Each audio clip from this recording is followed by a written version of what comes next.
जी नमस्कार, आप सभी को स्वागत है आपका आरकेएम एकेडमी पे। तो देखिए, सीटेट एग्ज़ाम के लिए सीटेट कैप्सूल सीरीज को कंटिन्यू रखते हुए आज हम जानने वाले हैं एक नया कॉन्सेप्ट के बारे में, जिसका नाम है लिसनिंग अप्रोच। और इसके अंतर्गत आपका दो कॉन्सेप्ट है, एक है आपका टॉप डाउन अप्रोच और दूसरा है आपका बॉटम अप अप्रोच। यहाँ से प्रत्येक साल सवाल पूछे जाते हैं और 2 से 3 सवाल तक आपको एग्जाम में देखने को मिल सकते हैं। इस कारण से वीडियो को लास्ट तक जरूर देखिएगा, क्योंकि बहुत ही इम्पोर्टेंट टॉपिक है, आपका कॉन्सेप्ट है और लैंग्वेज पेडागोजी में आपको यहाँ से सवाल देखने को मिलता है। ठीक है, तो देखिए बात कुछ ऐसा है कि लिसनिंग के दो मुख्य तरीके होते हैं, एक आपका टॉप डाउन अप्रोच और दूसरा आपका बॉटम अप अप्रोच। सबसे पहली चीज़ तो यही कि इसका जो नाम है, इसी नाम को लेकर बहुत कन्फ्यूजन रहता है, खास करके इसका हिंदी नाम को लेके। ठीक है, हिंदी नाम आपको अलग अलग देखने को मिल सकता है, इसी कारण से आप जो है इसका इंग्लिश नाम अच्छे से याद कर लीजिएगा। इंग्लिश नाम आपका सेम रहेगा, लेकिन हिंदी में अलग अलग नाम आपको देखने को मिल सकता है। लेकिन जब आप हिंदी पेडागोजी के सवालों को सॉल्व कीजिएगा तो वहाँ पे हिंदी नाम भी आपको काम आएगा, हिंदी नाम भी आपको याद होना चाहिए। ठीक है, तो अधोमुखी या फिर इसी को हम लोग शीर्ष अधोमुखी के नाम से जानते हैं। ठीक है, टॉप डाउन अप्रोच कह लीजिए या फिर अधोमुखी कह लीजिए या फिर शीर्ष अधोमुखी कह लीजिए, तीनों आपका सेम चीज़ है। अब इसका काम क्या है, इसका कॉन्सेप्ट क्या है? तो देखिए बात कुछ ऐसा है कि जब हम पहले से जो कुछ भी जानते हैं, यानी कि जो हमारे पास पूर्व ज्ञान है, अनुभव है, संदर्भ है, पृष्ठभूमि जानकारी है, अगर उसका उपयोग करके किसी के बातों का अर्थ निकालते हैं, समझते हैं, तो वही आपका टॉप डाउन अप्रोच है। यानी कि हम पहले से जो जानते हैं उसी के आधार पर पूरा अर्थ समझते हैं, हर शब्द पर ध्यान नहीं देते हैं, केवल इसमें क्या करते हैं, मुख्य बातों पर ध्यान देते हैं। ठीक है, यहाँ पूरे संदेश यानी कि ओवरऑल मीनिंग पर ध्यान दिया जाता है, ना कि हर शब्द या ध्वनि पर। तो ये 2 पॉइंट याद रखिएगा। ठीक है, यानी कि पूर्व ज्ञान के आधार पर हम लोग जो है अर्थ को निकालते हैं, जो बात को सुनते हैं उसका अर्थ निकालते हैं, और यहाँ पे ओवरऑल मीनिंग पर ध्यान दिया जाता है, ना कि हर शब्द या ध्वनि पर। ठीक है, कुछ मुख्य विशेषताएं हैं।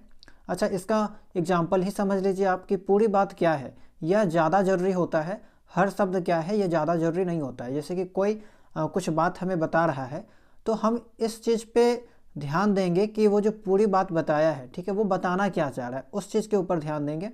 बाकी वो कौन कौन सा शब्द का उपयोग किया है उस चीज़ के ऊपर ध्यान नहीं देंगे। ठीक है, तो ये चीज़ है आपका।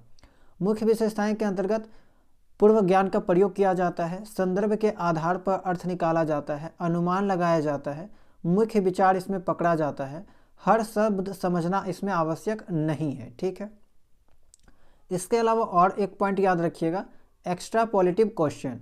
अब ये क्या होता है, ऐसा प्रश्न जिनमें श्रोता दी गई जानकारी से आगे सोचकर कोई निष्कर्ष निकालता है। तो ये वर्ड जो है आपको एग्जाम में बहुत देखने को मिलता है और पूछता है कि एक्स्ट्रापोलेटिव क्वेश्चन ये आपका टॉप डाउन अप्रोच है या बॉटम अप अप्रोच है।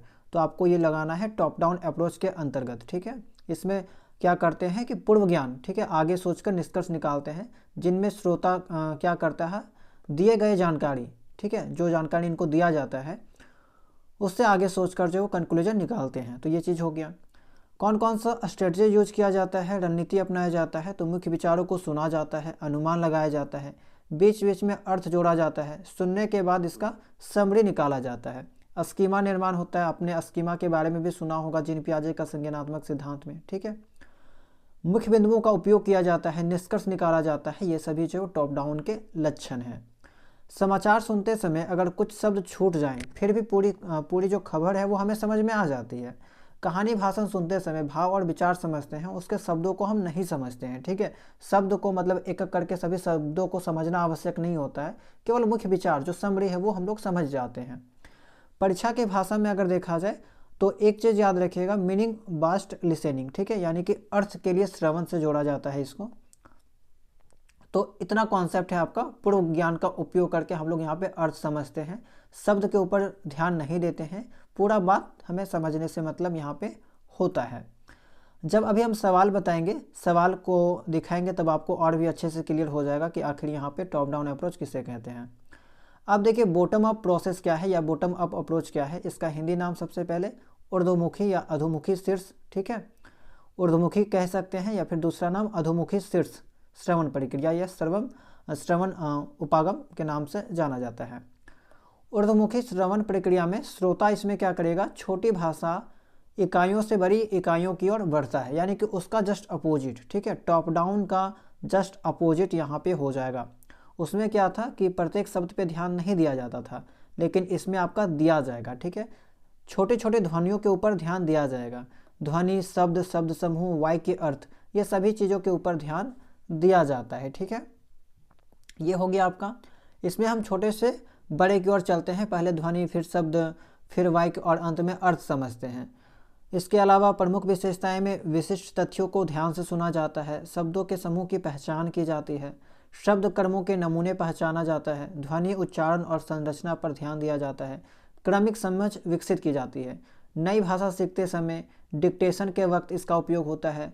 सूचना निर्देश सुनते समय फ़ोन नंबर, तिथि, नाम, आंकड़े सुनना, ये सभी के टाइम हम लोग जो है वो कौन सा अप्रोच लगाते हैं, बॉटम अप प्रोसेस का, ठीक है, यानी कि बारीकी से सभी शब्द को, वर्ड को सुनते हुए चलते हैं। इस प्रक्रिया में श्रोता क्या करता है, हर शब्द को ध्यान से सुनता है, शब्दों को जोड़कर वाक्य बनाता है, वाक्य से अर्थ ग्रहण करता है, व्याकरणिक संरचना पहचानता है। ये आपका बॉटम अप प्रोसेस या बॉटम अप अप्रोच हो गया। अब एग्जाम में सवाल कहाँ से आता है, तो खास करके एग्जाम में जो सवाल है ये टेबल से आपको देखने को मिलेगा, ठीक है, यानी कि कौन सा एक्टिविटी, कौन सा प्रोसेस कहलाएगा। जैसे कि डिक्टेशन, ये आपका बॉटम अप अप्रोच है, क्लोज टेस्ट बॉटम अप है, समरी आपका टॉप डाउन है, एक्स्ट्रापोलेटिव प्रश्न पूछ लेगा टॉप डाउन है, तथ्य आधारित एमसीक्यू बॉटम अप है, अनुमान आधारित प्रश्न टॉप डाउन है। अगर इतना जानकारी आप समझ गए तो इस टॉपिक से जो भी सवाल पूछे जाएंगे आप आसानी से उसको सॉल्व कर पाएंगे, ठीक है। चलिए अब चलते हैं सवालों की ओर जो पिछले वर्षों में पूछे गए हैं, ताकि आपका जो कॉन्सेप्ट है और भी अच्छे से डेवलप हो जाएगा। देखिए पहला सवाल है आपका, कौन सी श्रवण प्रक्रिया निम्नलिखित रणनीति अपनाती है, मुख्य विचारों को सुनना, अनुमान लगाना, हस्तक्षेप करना और सार निकालना। तो देखिए मुख्य विचारों को सुनना, अनुमान लगाना, हस्तक्षेप करना और सार निकालना, समरी निकालना। तो अब देखिए ऑप्शन क्या है, बॉटम अप है, विवरण के लिए श्रवण है, अर्थ के लिए श्रवण है, टॉप डाउन है। तो अभी मैंने आपको बताया था कि मुख्य विचारों को सुनना, अनुमान लगाना, ये सब किसका है, बॉटम अप अप्रोच है, सॉरी टॉप डाउन अप्रोच है, ठीक है। टॉप डाउन अप्रोच के अंतर्गत ये आपका आ जाएगा, ठीक है। टॉप डाउन में क्या होता है, मुख्य विचारों को ध्यान दिया जाता है, इनमें प्रत्येक ध्वनि, प्रत्येक शब्द के ऊपर ध्यान नहीं दिया जाता है। तो ये आपका डी आपका सही हो जाएगा, टॉप डाउन। अगर इंग्लिश का सवाल रहेगा तो आप इंग्लिश वर्ड तो आपको आसान लगेगा, लेकिन हिंदी में आप जो है एक बार उसको अच्छे से देख लीजिएगा, ठीक है, क्योंकि हिंदी का वर्ड आपको थोड़ा बहुत कन्फ्यूजन क्रिएट कर सकता है। सेकंड सवाल है आपका, एक श्रोता सुनते समय विशिष्ट तथ्य सुनता है। देखिए विशिष्ट तथ्य सुनता है, शब्दों के समूह को पहचानता है और शब्द कर्मों के नमूने पहचानता है। यह श्रवण प्रक्रियाएं क्या कहलाती है, यानी कि प्रत्येक शब्द को यहाँ पे ध्यान दिया जा रहा है, तो वो जाहिर सी बात है वो आपका कौन सा अप्रोच हो जाएगा, बॉटम अप अप्रोच हो जाएगा। यानी कि ध्वनि, अर्थ, ध्वनि को ध्यान में रखा जा रहा है, वाक्य को ध्यान में रखा जा रहा है, साफ साफ यहाँ पे लिख के दे रखा है कि शब्दों के समूह को पहचान रहा है, तो वो आपका यहाँ पे बॉटम अप अप्रोच हो जाएगा, ठीक है। तीसरा देखिए, निम्नलिखित में से कौन सी गतिविधि का लक्ष्य ऊर्ध्वमुखी श्रवण प्रक्रियाओं को प्रोत्साहित करना है। ऊर्ध्वमुखी, ऊर्ध्वमुखी कहने का मतलब क्या है यहाँ पे, बॉटम अप, ठीक है, बॉटम अप अप्रोच। अब श्रुतलेख के बारे में आपको पता होगा, अभी मैंने आपको बताया था कि ये आपका बॉटम अप है। क्लोज परीक्षण के बारे में बात किया जाए तो ये भी आपका बॉटम अप हो गया, ठीक है। सार लिखना, समरी टॉप डाउन हो गया। एक्स्ट्रापोलेटिव प्रश्न, ये भी आपका टॉप डाउन हो गया। सवाल पूछा है ऊर्ध्वमुखी यानी कि बॉटम अप, तो बॉटम अप के अंतर्गत यहाँ पे क्या हो जाएगा, ए और बी, ठीक है, यानी कि श्रुतलेख और क्लोज परीक्षण, ठीक है। डिक्टेशन और आपका क्लोज टेस्ट जो है ये दोनों आपका बॉटम अप है, बाकी जो आपका सार लिखना है, समरी हो गया और एक्स्ट्रापोलेटिव प्रश्न हो गया, ये आपका टॉप डाउन हो जाएगा। तो इस तरह से यहाँ पे डी सही हो जाएगा।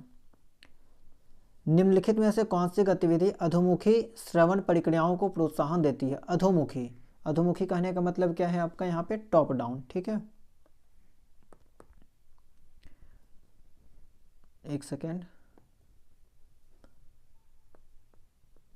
टॉप डाउन, अधोमुखी कहने का मतलब टॉप डाउन, ठीक है।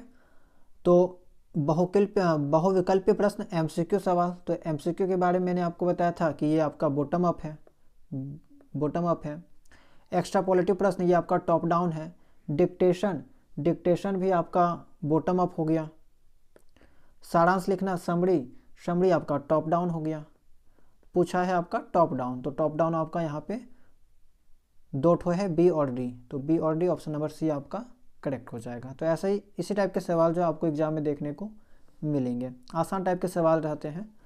एक शिक्षार्थी विशिष्ट बारीकियों को सुनता है। विशिष्ट शब्द आ गया है। स्पेसिफिक, सजातीय शब्द कर्म के नमूने को पहचानती है, वह श्रवण हेतु कौन सी युक्ति अपना रही है। तो ईजी है आपका, यहाँ पे शब्दों को ऊपर ध्यान दिया जा रहा है, ठीक है, शब्दों के ऊपर ध्यान दिया जा रहा है। तो ये आपका बॉटम अप अप्रोच हो जाएगा, बॉटम अप, ठीक है। वर्ण, शब्द, वाक्य के ऊपर ध्यान दिया जा रहा है, वो वाला। कक्षा 8 की शिक्षिका शिक्षार्थियों को 5 वाक्य पढ़कर सुनाती है तथा उन्हें ठीक उसी तरह लिखने के लिए कहती है। वह श्रवण की कौन सी युक्ति को बढ़ावा देने का प्रयास करती है। देखिए, ठीक उसी तरह, सेम टू सेम।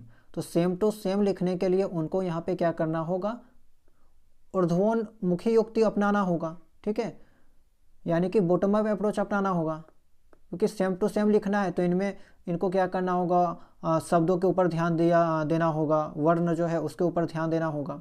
तो ये आपका यहाँ पे डी वाला करेक्ट हो जाएगा। एक पाठक अपने पूर्व ज्ञान का उपयोग, देखिए वर्ड में दे रखा है यहाँ पे पूर्व ज्ञान का उपयोग, ठीक है, साफ साफ क्लियर दे रखा है, पूर्व ज्ञान का उपयोग करके अर्थगत या वाक्यात्मक संकेत बनाता है और फिर अन्य विशिष्ट जानकारी पर जाती है। यहाँ पाठक पढ़ने का कौन सा मॉडल अपनाती है। तो पूर्व ज्ञान का उपयोग कहाँ पे किया जाता है, टॉप डाउन पे। तो 7 का आपका बी करेक्ट हो जाएगा। 8वां है आपका, यदि कोई व्यक्ति स्वर, शब्दांश, शब्द, वाक्यांश और वाक्यों की पहचान कर रहा है और फिर स्वर और संदर्भ का उपयोग कर रहा है, तो यह एक उदाहरण है। तो देखिए यहाँ पे सब कुछ दे रखा है, शब्द के ऊपर ध्यान दे रहा है, वाक्य के ऊपर ध्यान दे रहा है। तो ये जाहिर सी बात है क्या होगा, आपका बॉटम अप हो जाएगा, ठीक है, ऑप्शन नंबर बी करेक्ट हो जाएगा। 9th है आपका, एक शिक्षार्थी व्याकरण सुनते समय उस व्याख्यान का पूर्ण विचार एकत्रित करने का प्रयास करती है तथा हर शब्द को अधिक महत्व नहीं देती। देखिए यहाँ पे लिख रखा है कि हर शब्द को अधिक महत्व नहीं देती है। तो जाहिर सी बात है, यहीं से हमें पता चल गया कि जब हर शब्द को अधिक महत्व नहीं दे रही है तो वो आपका टॉप डाउन अप्रोच हो जाएगा, ठीक है। 9 का आपका बी करेक्ट हो जाएगा। चलिए लास्ट सवाल है आपका आज के इस क्लास का, निम्नलिखित में से कौन सी टॉप डाउन श्रवण प्रक्रियाएं और कौन सी बॉटम अप प्रक्रियाएं हैं। ऑप्शन ए है आपका, मुख्य बिंदु को जानने के लिए अनुमान लगाना, निष्कर्ष निकालना, समरी करने के लिए सुनना, विशिष्ट बारीकियों जैसे ध्वनि, शब्द और खंड आदि के लिए सुनना। और ये दोनों जो है, दोनों अप्रोच का एग्जैक्ट डिफिनेशन दे के रखा है। उम्मीद करते हैं कि इसका जवाब आपको पता होगा, ठीक है। कमेंट सेक्शन में इसका जवाब देने का प्रयास कीजिएगा। तो आज के इस क्लास में इतना ही। उम्मीद करते हैं कि जो भी जानकारी आपको दी गई है वो आपको काम की लगी होगी, और अगर आप यहाँ पे प्रश्नों को सॉल्व करेंगे, प्रैक्टिस करेंगे, रिवीजन करेंगे, तो आपको इस टाइप के बहुत सारे सवाल और भी देखने को मिलेंगे और आप जो भी इस टाइप के सभी सवालों को आसानी से कर पा रहे होंगे, ठीक है। तो एक बार फिर से हम आपको यही कहेंगे कि यहाँ पे जो भी जानकारी हम आपको दी है इसका नोट्स बना लीजिएगा, खास करके ये वाला टेबल, ठीक है। यहाँ से अधिकांश सवाल आपको देखने को एग्जाम में मिलेगा ही मिलेगा। छोटा सा कॉन्सेप्ट है, जानकारी के अभाव के कारण स्टूडेंट क्या करते हैं, इस टाइप के प्रश्न को छोड़ के आ जाते हैं या गलत करके आ जाते हैं। तो इसी कारण से 5 मिनट के अंदर आप इस कॉन्सेप्ट को आसानी से समझ सकते हैं, सभी प्रश्नों को कर सकते हैं। तो अच्छे से कर लीजिएगा, अपने फ्रेंड सर्कल में वीडियो को शेयर कर सकते हैं। और अगर आप चैनल में नए होंगे, चैनल को सब्सक्राइब कर लीजिएगा। जानकारी पसंद आया होगा तो क्लास को लाइक ज़रूर कर दीजिएगा, ठीक है। तो चलिए मिलते हैं हम लोग नेक्स्ट क्लास में नए टॉपिक के साथ, नए कॉन्सेप्ट के साथ।